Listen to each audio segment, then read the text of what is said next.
Welcome back to my another video. সম্মানিত viewers, আজকের পর্বে রেখেছি আপনাদের জন্য বতুয়া শাকের দুর্দান্ত একটা ভর্তা রেসিপি। আর এই ভর্তা রেসিপিটা গরম গরম ভাতের সাথে খেতে অনেক মজাদার হয়।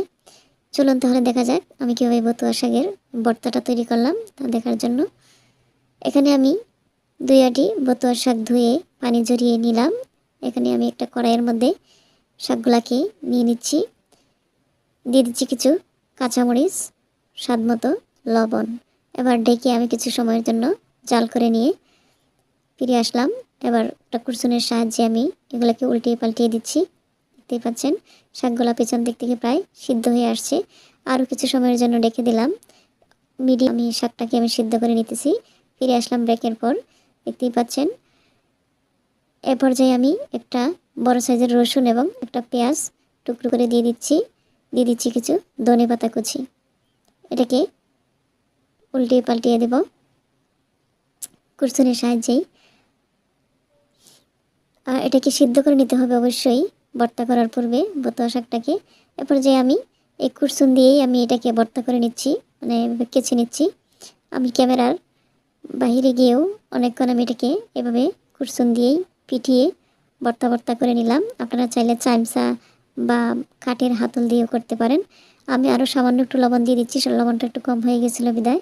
এভাবে কুরসুন দিয়ে আমি পিটিয়ে একটু মিহি করে নিচ্ছি। আপনারা চাইলে পাটা বা ব্লেন্ডার করে নিতে পারেন।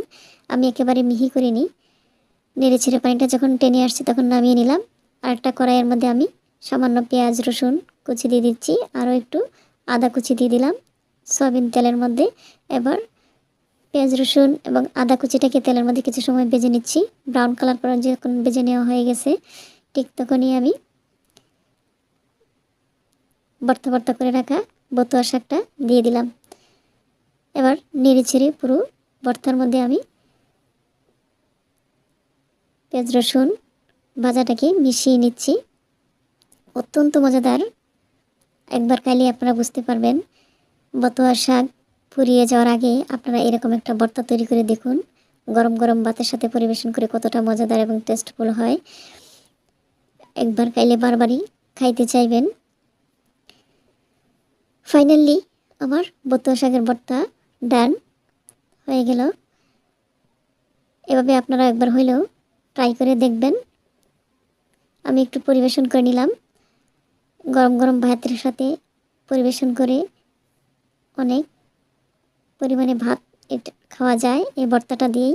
যাকে একবার খাওয়াবেন সে আপনার প্রশংসার পঞ্চমুখ হয়ে যাবে, বিশ্বাস করুন। আজকে তাহলে এ পর্যন্তই। দেখা হবে নতুন আরও একটা ভিডিওতে, নতুন পর্বে। আল্লাহ হাফেজ।